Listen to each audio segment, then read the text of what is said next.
If you want to be a better writer, there are three things you need to do. 1. Understand storytelling principles. 2. See how other writers have applied those principles. And then 3. Use them in your own work. Here on the Story Nerd podcast, our goal is to demystify story theory. We'll help you with the first two steps so that you can get started with the third. My name is Valerie Francis. I'm a writer and literary editor, and I focus on stories by, for, and about women. And I'm Melanie Hill, writer, editor, and poet, and I have a passion for middle grade and young adult stories, spy stories, fairy tales, and master detective novels. On today's episode, Melanie pitched Rogue One so that we can study genre. This 2016 film was the first of the Star Wars standalone films. It was written by John Knoll and Gary Whitta and was directed by Gareth Edwards. A reminder here that there will be spoilers because we can't talk about the movie without talking about the movie. Okay, Melanie, over to you. Right, so I pitched this Star Wars movie because I think it's one of the best movies from this franchise in a long time. And note that I said movie and not series. So in reviewing this movie, I have realised that I struggle to be objective about it because Star Wars is linked to my childhood and it has a great nostalgic value to me. Aha. Okay, well, this is going to be interesting then because I do not have the same history with the franchise that you do. And in fact, I haven't even seen very many of the films. So, all right, this is going to be good. Carry on. Okay, good. You can be way more objective about this than me then. All right, so Rogue One is a backstory and is the prequel, I think, to episode 4, which is A New Hope. And it explains how R2-D2 has possession of the Death Star blueprints and the message from Princess Leia when he comes across Luke Skywalker and Obi-Wan on Tatooine. There are some expectations we have with a Star Wars movie, and I suppose other space opera stories. But in the world of Star Wars, it has become so large that I think that world has created its own conventions. And I say conventions, but perhaps what I mean is the world building. But I'll touch on that a little bit later. I was fully expecting Rogue One to be a pure action film, where the core value at the centre of the story is life and death. However, after watching it again, I see it as a war story. It's a battle in the greater theatre of war between the Empire, led by the Emperor and Darth Vader, against the rebels. So it's a war story with a subgenre of resistance. And typically, these are about the tension focused on the resistant fighters mounting a secret counterattack against the enemy without anyone finding out. I like Rogue One as a war movie, and I have a background in this. So I studied at a military university, and one of my main areas of study was war literature and war poetry. And as a female veteran, it's a very powerful thing to see a female protagonist in a war story. However, I do think Rogue One could be put forward as an action story because both of these genres juggle life and death. The difference between an action story and a war story, I think, is the meaning of the deaths. So the Rogue One crew's deaths are instrumental for the rest of the Skywalker saga. The crew sacrifice themselves for the greater good, not just one of the crew, but the whole crew. So they are a band of comrades. And death in war stories are either futile, because war is a waste of life, or the death is noble. So it's a sacrifice for the greater good, depending on what type of war story is being told. So death in an action story is a risk to be avoided. So I think how I am segregating the two different types of deaths and what death means in those two particular types of genre. Now, Robert McKee in Story describes a war story as being about combat, which it is, but I think that's a very simple explanation for this type of story, which I believe is far more complex. So the TV Tropes website has some great advice on what to include and what not to include in a war story. And it's a really good place to start if this is the type of story that you're writing or considering writing. So, Valerie, what do you think about my content genre proposition? Honestly, I hadn't thought about this as a war movie at all, but now that you're saying it, I can see where you're coming from. Now, I don't have the context of Rogue One within the broader Star Wars franchise, but A New Hope is the film I know best. And that's one I have actually watched multiple times because it's a great example of the heroic journey. And I'm actually kind of tired of watching that one because I've studied it so much. So, because I don't have the context, I looked at this film as a standalone story, and I do see it as an action story. In the story grid methodology, there's even an action subgenre that's called action epic rebellion plot, where, quote, the hero is pitted against a visible tyrant like Darth Vader from Star Wars. All right, groovy. So in 2018, I actually flew to Los Angeles to study with Robert McKee for his Genre Week seminars. And there, he spent an entire day on the action story. So I'd like to read a little bit from my notes for you. Now, before I do that, I do recommend studying with Robert McKee if you can manage it at all. Now, it isn't cheap, I'll admit, especially when you factor in airfare and accommodations. But wow, does he ever know his stuff? And if you can't make it in person, then at a minimum, study his book Story. It's one of the references that every serious writer should have in her library. In one of his recent courses, he mentioned that he's updating Story, and I can't remember if the update is to his original book or if he's writing a second volume, but either way, I'll be getting it. Okay. So in reviewing my notes from the Genre Week seminar, the first thing that jumped out for me, and honestly, I have no idea how I forgot this because, I mean, obviously I knew it at one point. I put it in my notes. But the thing that jumped out for me is that McKee breaks story down into what he calls 6 mega genres, and these accord more or less with the leaves on the story grid genre clover. So McKee and Coyne slice and dice the categories a little differently, but it's pretty clear, in my opinion, that the story grid methodology builds upon the concepts presented in story. So, from my seminar notes, here are the 6 mega genres. And if you look at story, you'll see more information about all these 6 mega genres. All right, so the first one is called structural, and that's arc plot, mini plot, anti plot that we've talked about a lot here on the show already. And that is similar to the story grid structure leaf. Number 2, modal. And by that, McKee means, are you writing for the page or the stage or the screen? That's similar to the story grid style leaf. Number 3, ontological or reality. And this is the spectrum from factualism to absurdity, and this is similar to the story grid's reality leaf. Number 4, temporal. And by that, McKee means how much time does it take to perform? This is the same as the story grid time leaf. Number 5, presentational, in which Robert McKee means what style is the story presented in? Is it a tragedy? Is it a farce? And so on. This is the same as the story grid style leaf. And number 6, principal story. And McKee here is talking about 4 core elements of a story: value, cast, event, and emotion. And this is similar to the story grid content leaf, in which Sean Coyne talks about the 12 different types of content that a story can have.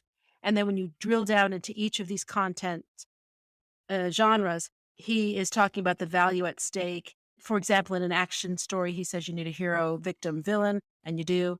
The event, the emotion, what's the core emotion? All of this is on the Story Grid website. So they're not exactly one to one, but geez, they're awfully close. And this is something that I have on my list of topics to study further because I'm really interested in broadening my knowledge in these 6 areas to really understand genre a little better. And as I continue my study and as I have new insights, I'm going to share those with my inner circle team. So if you're not already a member, feel free to join us. We'd love to have you there. You can subscribe at valeriefrancis.ca/inner circle. All right. So Rogue One has all the elements of an action story. For example, It's an arc plot story, which is the most common for action stories, but not all are arc plot stories. For example, 127 Hours is mini plot. Characters.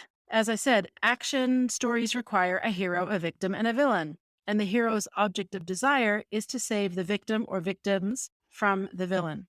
So in Rogue One, we have the Rebel Alliance, primarily Jyn and Cassian, who want to get the plans to the Death Star in order to save innocent civilizations from the Imperial Empire as represented by Darth Vader. Alrighty. Core value is life and death, as Melanie already mentioned. Now, I just want to jump off something that Melanie said a minute ago. In an action movie, the hero can die at the end, but the death must be for the greater good. And this makes total sense. This is logical. For a hero to remain heroic, he or she, if they're going to die, they must die in order to save others, right? Otherwise, they're not much of a hero. Okay. And the core event is the hero at the mercy of the villain scene. And yes, the Rebel Alliance is against the Imperial Empire, but specifically in this film, we've got Jyn and Cassian against Krennic, who is acting on behalf of Darth Vader. So I think we can see Rogue One as either a war story, if we look at it in context of the franchise as a whole, or as an action story if we look at the film in isolation. Now, even saying that, I mean, I can't honestly hold this one up as a masterful example of either genre, but it does the trick. I do have questions about other things in this movie, but I'll leave it there for now because, Melanie, I really want to hear from you more about how you see Rogue One as a war story.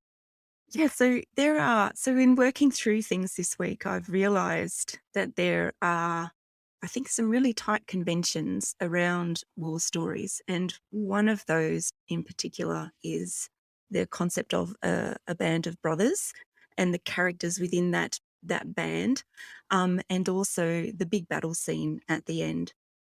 So I'm going to quickly just go through some of the general conventions that I think sort of sit there in the war story, and then look at the band of the group of comrades that usually feature in a lot of these types of stories. So war stories often examine themes of brutality, bravery, oppression, and defiance. And these themes are conveyed through the actions of the heroic figure and also the enemy. And one of the more common conventions that I find fascinating in war stories, like I mentioned, is the camaraderie of the group. And there is a certain amount of bonding that occurs, I believe, when people experience tough times or quite traumatic things together, and they're bonded by those. And that plays out in all facets of life. This is really interesting. So the standard number for a band in a war movie is 5. And there were 5 human members of Rogue One, which were Jyn Erso, Cassian Andor, Chirrut Imwe, Baze Malbus, and Bodhi Rook. But there's also a +1, which is the droid K2SO. And I find that interesting. And I think that really sits very nicely in with some of the expectations you have about science fiction. All right, so I'm just going to quickly go through the roles that each of the group members have, because again, I think there are some expectations that we have of the particular bands that we watch in war movies. And again, TV Tropes has a really great list, and I've drawn a lot of this information from that particular website. So there's the hero, which, leads the band, or whether it's formally through rank structure or some sort of official role, or informally as one of the best fighters or the most charismatic person. There's the lancer, which is usually the second in command, and chances are that they will be the team's best fighter. There's the smart one, so they have to be a specialist in something like EOD demolitions or, perchance, using the force. There's the big guy who's the machine gunner. So this person is likely to carry the serious firepower for the team. There's the medic, or the new meat, or the naive newcomer, and they are usually the soul of the group, so the conscience or the feeling part of the group, I suppose. And like I mentioned before, I think science fiction allows us to have some form of droid or artificial life as part of the group as well. And I think this is where the conventions of the world or the setting can influence and add to the content genre overall. Now, the band is important because together they are far more difficult to beat than the universal soldier or the individual fighter. So a band can be in many places and their skills usually complement one another, and they are all essential to the success of the mission. So I think also the other thing that's really important is the villain, and the Empire is ably represented in Rogue One by the cast of villains, including Grand Moff Tarkin and Darth Vader. But the main antagonist is director Orson Krennic, played by the absolutely wonderful Ben Mendelsohn. And he represents, I think, the worst of the Empire, because Krennic is equal parts callous, sycophantic, and ambitious. So he's pretty easy to dislike, I think. The crew of Rogue One are a group of mercenaries and rebels who have a cunning plan, lots of bravado, plus a reason to put everything on the line. So compare them to the fascist-like Imperial army led by the Siths, with its anonymous, expendable, and way too many to kill clone army made up of all the different types of troopers. There's evil commanders as well.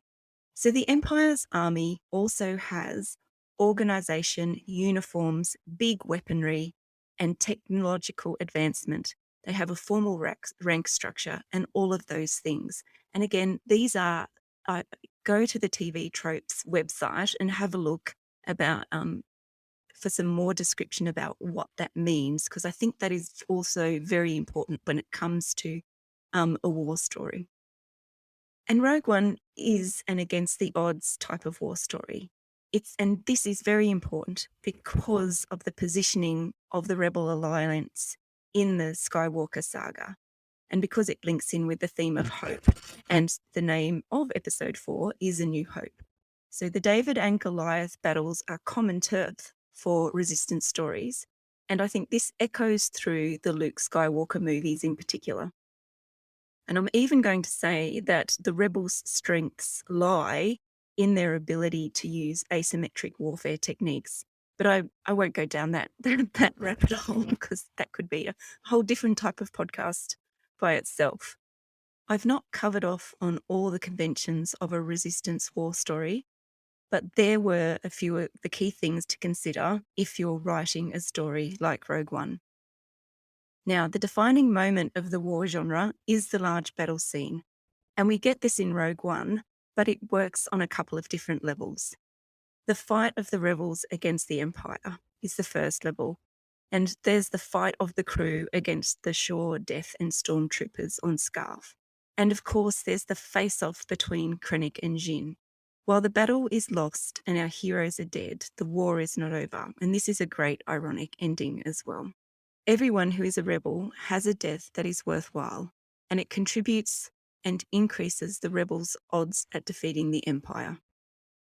Empire soldiers on Scarif are killed by their own side's Death Star, and a fitting death for those on the side of the tyrannical Empire, right? And I'm just going to throw something out here, because me and my resident lightsaber-owning Star Wars expert tells me that the Jedis are not squeaky clean on the tyrannical rule front either.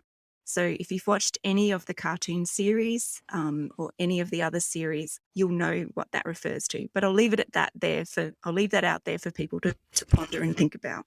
So I have recently attended a wonderful world-building seminar held by the Australian branch of the Institute of Professional Editors. And it was presented by an amazing editor called Jess Gately. And to paraphrase Jess, and this is a quote from the seminar, "Fictional worlds make us look differently at our own world, and they are used to comment on its similarities, but the differences really draw attention to the detail." So this quote made me think and made sense to me when I think about Rogue One and Star Wars and its commentary on war. So these movies and this series supports the noble sacrifice and rebellion ideas. It draws attention to the spread of evil via the overthrow of legitimate government structures. And it also demonstrates how power is corrupted by anger and hate. While what I'm calling a war story in Rogue One is important, it's the Star Wars galaxy that is of equal importance. And as I wrote this week, the idea of the resistance subgenre for war stories really grew on me.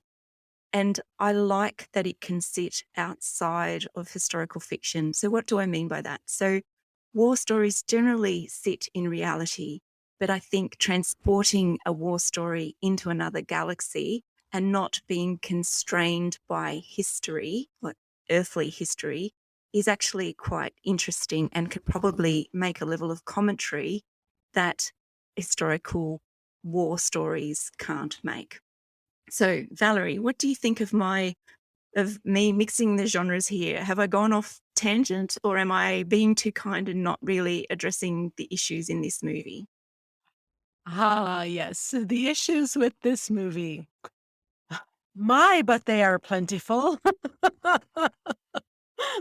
I have to I know I'm on thin ice here because the hate mail's gonna come. Honestly, Melanie, it can be a real challenge to analyze a film that we have an emotional connection to. We're in this business because we love stories, right? And we all started out as readers and fans. But when we make the decision to become writers, we've got to learn the craft. And to do that, we need to look under the hood of some of the stories that got us here in the first place, those we love the most. And sometimes that means we see their flaws. Now, it doesn't mean that we need to abandon the stories that we once loved and held so dear and are part of our childhood and our teen memories and all that good stuff. It simply means that we need to decide to love them, warts and all. So you're letting me off very lightly there. But that's also because I know you've picked up the warts. so, so you've allowed me to keep going on and not picking up too many rocks and having spiders scurry scurry from under my rocks that I'm refusing to pick up. All right. I want to talk a bit about world building in science fiction because it's an important element in any Star Wars story or any science fiction or fantasy story. Jess referred to the book Building Imaginary Worlds: The Theory and History of Subcreation by Mark J.P. Wolf. Now, my copy of the book arrived this week, and this book is a must-have for those writers wanting to learn more about world building. It covers topics such as world structures and systems of relationships, which includes advice on culture, language, mythology, nature, timelines, genealogy, and a whole lot more. And it's such a rich book. I can't recommend it highly enough. And one of the concepts from Building Imaginary Worlds that really helped me orientate Rogue One is the idea of creating narrative threads that are braided together or that run parallel to the central story. As the fictional world expands and more information is added, I quote, the narrative material of a world becomes what we might call narrative fabric. And that's on page 200 of the book. So this is where Star Wars is at. The breadth of the world and the possibilities of the stories that could be told in the Star Wars galaxy have become endless. Rogue One is a parallel thread that is close to the Skywalker saga, but only crosses over at the end when Princess Leia appears.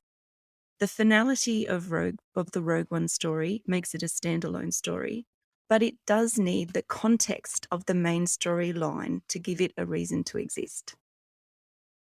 The Skywalker saga context may not be necessary as stories well before and well after the Battle of Yavin are created. And the Battle of Yavin is the battle that's featured in Episode 4, A New Hope. And this is an interesting concept in terms of orientating yourself in the timeline of the fictional world. So that's obviously a very significant point in the Star Wars galaxy. There are also many characters whose stories could be told that intersect or run parallel to the main Skywalker saga. And I believe this is because the world created by George Lucas has become bigger than the stories that it generates. So that's a pretty big statement. But I think as we see more books, games, and movies come out about Star Wars or that live in the Star Wars galaxy, that this statement is becoming more and more true. So we are drawn to science fiction because of the worlds it creates and our desire to experience those worlds.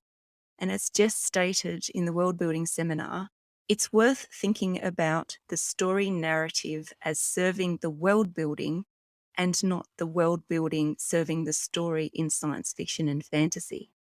So changing the point of view on world building makes sense in space operas like Star Wars. Movies like Rogue One and the series like The Mandalorian and The Clone Wars continue to fill in and expand the world created by the first Star Wars trilogy.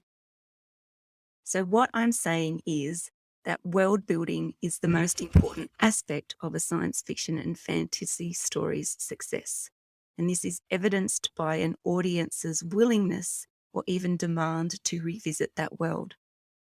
So this may upset many people, but the more I think about it and the more I watch Marvel movies, Harry Potter movies, or read those stories, watch Star Trek, and of course, Star Wars, the more I believe it's true. So Valerie, what do you think about that statement? Am I going out on a limb? Am I going to upset people? What do you think? Oh, don't worry about upsetting people. That's what we're here for. But listen, I do agree with you 100%. Seriously, what's not to love about Diagon Alley? But you know what? I have to try and be serious here now. My serious literary editor face. um, it, I think that your statement here about world building actually applies to all stories, regardless of genre. For example, if you're writing historical fiction, you want to create a richly imagined world that the reader wants to hang out in, that the reader wants to go back and visit over and over and over. Downton Abbey is an excellent example. Now, Julian Fellows is a genius. But seriously, if you want to know how to write the introduction to a story, just go analyze the pilot of Downton Abbey. It is so good. Yeah, the storylines are fascinating in the series as a whole, and the characters, yep, they're drawn brilliantly and they are acted wonderfully. But the characters and the events exist in a particular world, and it's that whole world that we want to be in. We don't really want to be Lady Mary, but we do want to escape into that fictional world and pretend that we're Lady Mary just for a little while, or that, we're Lady Mary's friend, or that we're maybe, the fourth Grantham child or something like that.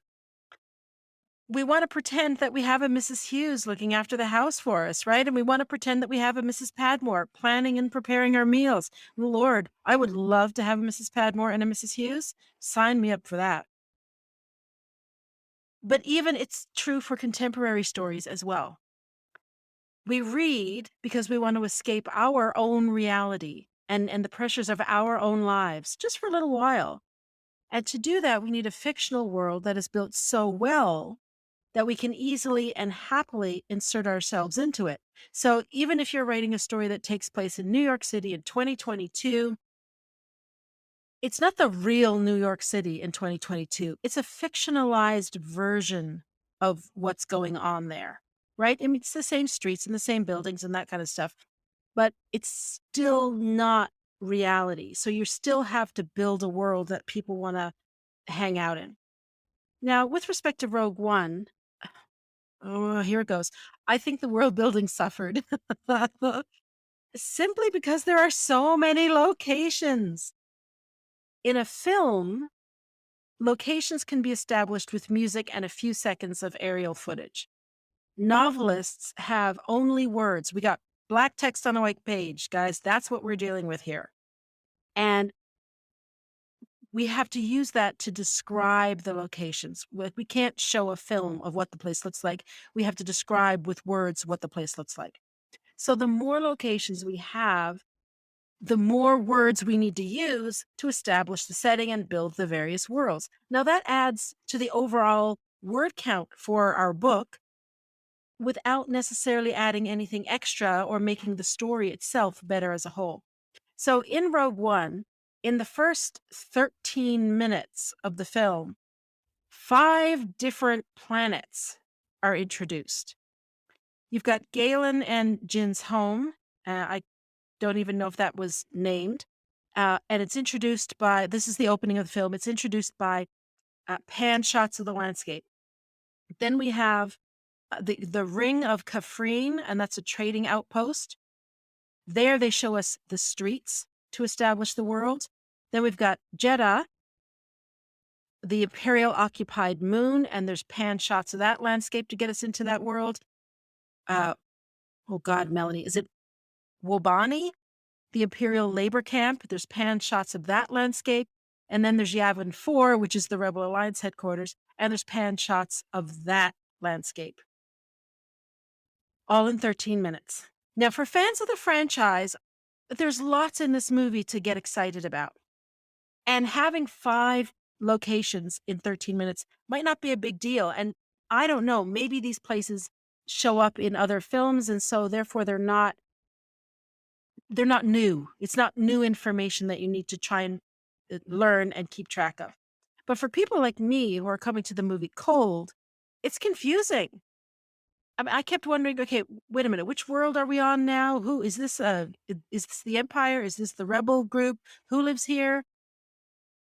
And all of these thoughts were taking me out of the story. They were distracting me from a story. And this is something to keep in mind if you're writing a series. I know that the current trend is to write these big epics where you have to start at book 1 and read the books in order. But there's another way of writing a series, which is each book can be read independently.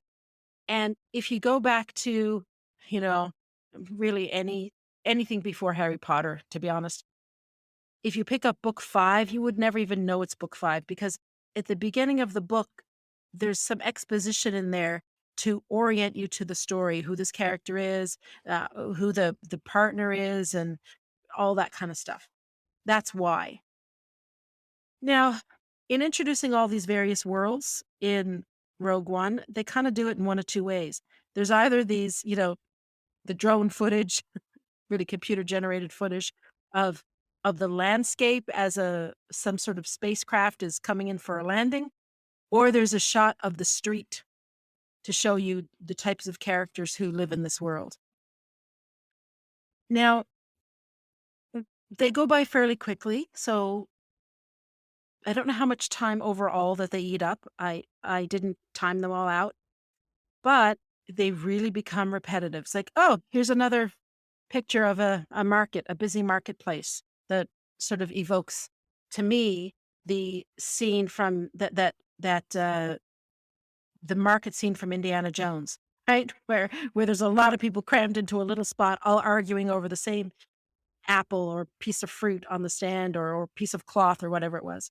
So it got repetitive for me very quickly. And I totally got lost. I gave up trying to figure out what planet we were on. I just kind of went with it. Now, the other thing that I have to talk about here is the characters. I got a lot to say about characters. Let's start with women in science fiction, shall we? So, Melanie, I do hear what you're saying about seeing a female lead, a female character as a lead in a science fiction movie and how important that was to you at the time and in 2016. And if there were any earlier than that, I mean, that's kind of a cool thing. There aren't enough roles like this today in 2022, but in 2016, there were even less of them. However, even with a female lead in this movie, there is a shocking lack of female characters, period. It's really striking. It's really striking. It's all a bunch of guys and other non-humanoid creatures with decidedly masculine voices. I think there are only 4 female roles with speaking parts. There's Jin and 3 others, and I'm excluding the computer-generated Leia at the end. I mean, it doesn't count, right? If it's a computer-generated female, if I was an actress, I wouldn't want to lose out a part to computer generation. But I do understand why they generated Leia. at the end. And that was kind of fun to see her turn around and see her as her 19-year-old self again. So Jin is one of two protagonists here in this movie, but she's passive. For the first hour and 16 minutes, that's more than half of the film. Cassian, the guy, has the lead. She's just doing what he and the Rebel Alliance want her to do. Jin's object of desire doesn't kick in until after her father is killed, and that's the midpoint shift. And her object of desire then is to carry out his mission, which is to get the plans for the Death Star into the hands of the Alliance so that they can ultimately destroy this weapon. Even then, her object of desire is not her own object of desire. This is not her mission. This is her father's mission. It's his object of desire. It's a guy's object of desire. So I'm just wondering, could they not have given her her own point of view or an independent thought or made the mission hers in some way? I don't think that's much of a stretch. I think there's plenty of room in this film to do that. Yes, it is absolutely wonderful that she wants to honor her father. But does she have to be defined by him? I don't think so. And I'm picking at this point because it opens up a larger issue here. I enjoy science fiction. I always have. But when I was growing up, it wasn't a genre that was appropriate for girls to read.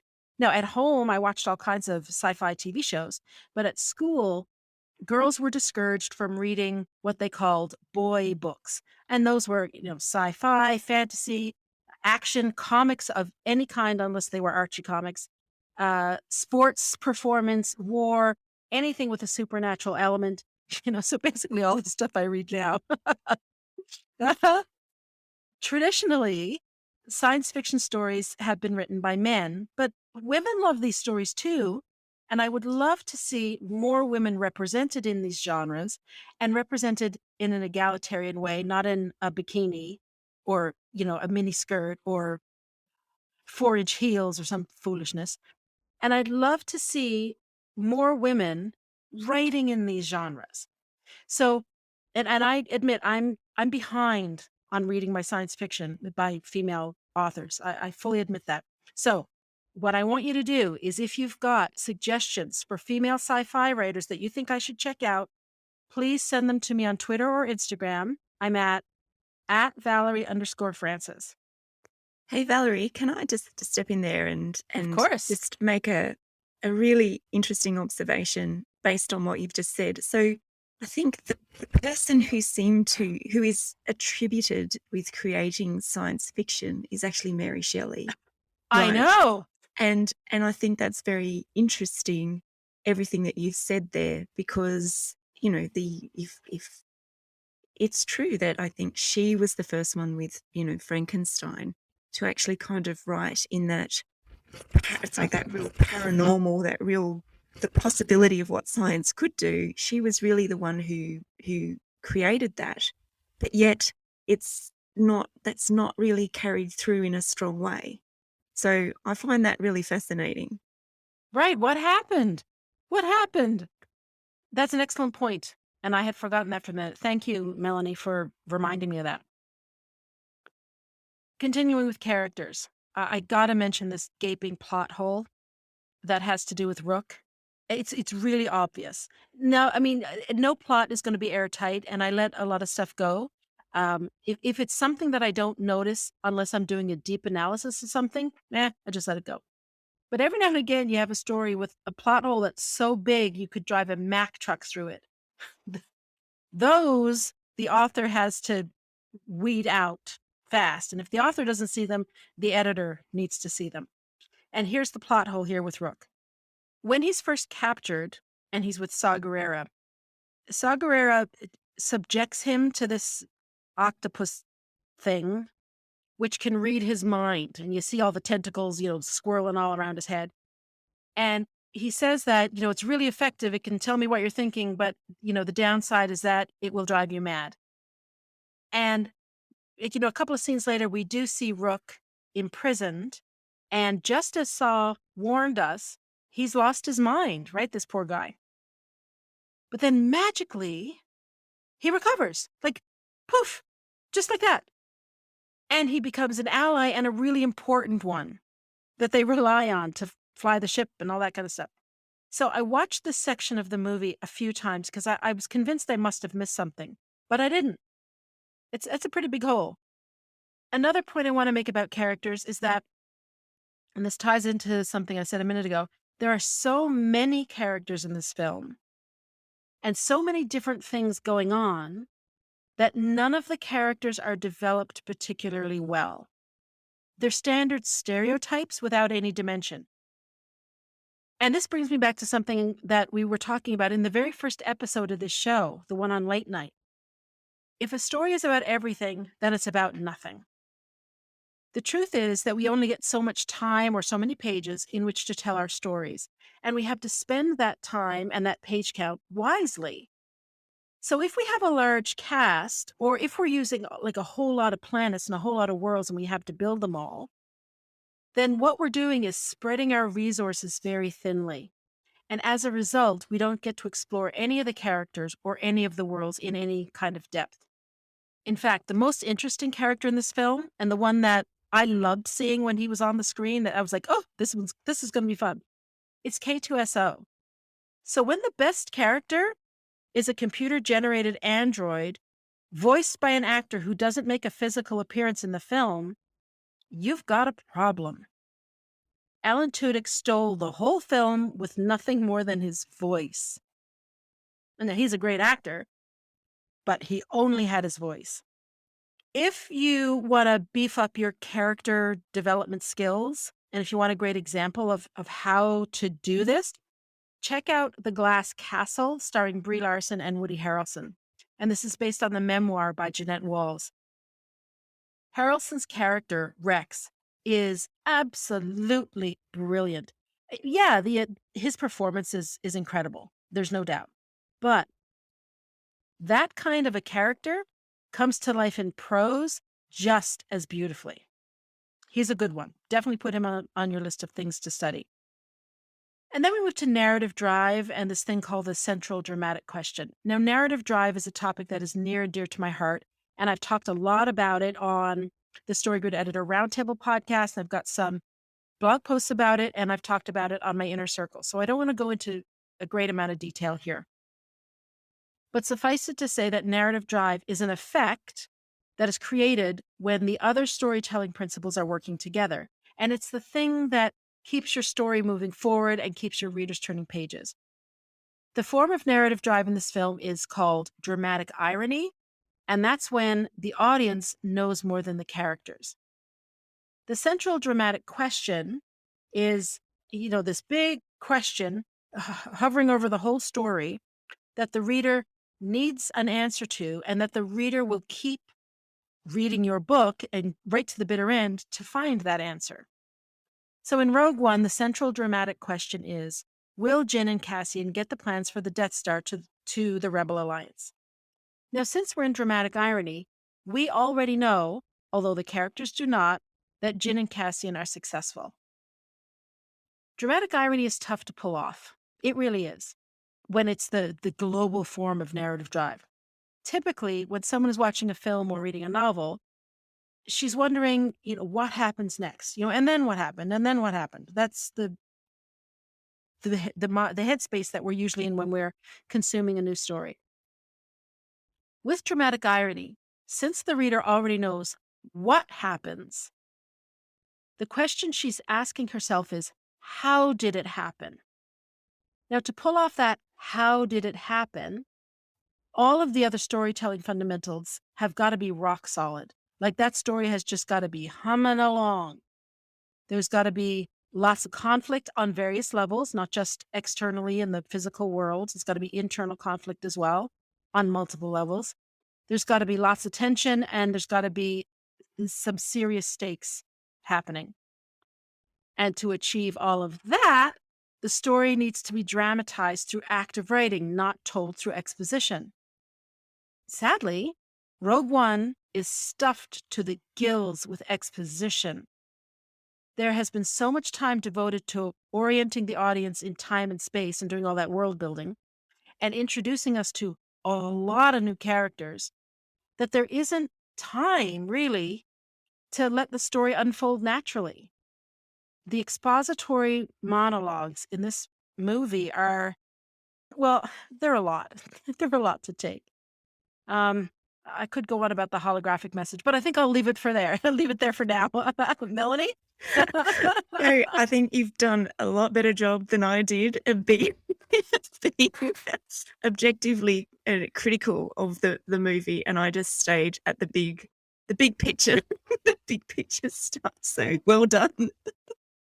Just to take you up on the offer for science fiction books written by women, I've recently read some really good ones, and the one that is most recent is The Murderbot Diaries by Martha Wells. So that's a series of novellas, and they're quite good. I really enjoyed that. He is a great character, Murderbot, or he or she, I think it's a he, is a great character. So I really recommend that one. And then there's the Night Creatures trilogy by an Australian author called Marianne de Pierres, and as well as the Starbound trilogy, which is co-written by Amy Kaufman and Megan Spooner. So, put some of those on your list. They're quite good, and I've really enjoyed those. Noted. Thank you very much.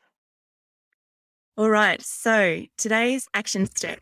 So I'm going to challenge you to, in the way that I've been challenged this week, to pick a movie or a book that you love and try to review it with more objectivity. Pick out one or two of the flaws, don't go too many, and think about why you love the story anyway. Think about what is it in the story that allows you to overlook the mistakes, the logic flaws, or the plot holes. And finally, consider how you would create the same magic in your story. So over to you, Gold Leader. Gold Leader. I like that. I think I'll keep it. Alrighty, that wraps it up for this week. Join us again next week when we discuss Power of the Dog. That's going to be an uplifting one. To support the show, please leave us a rating and review and tell your writer friends about us.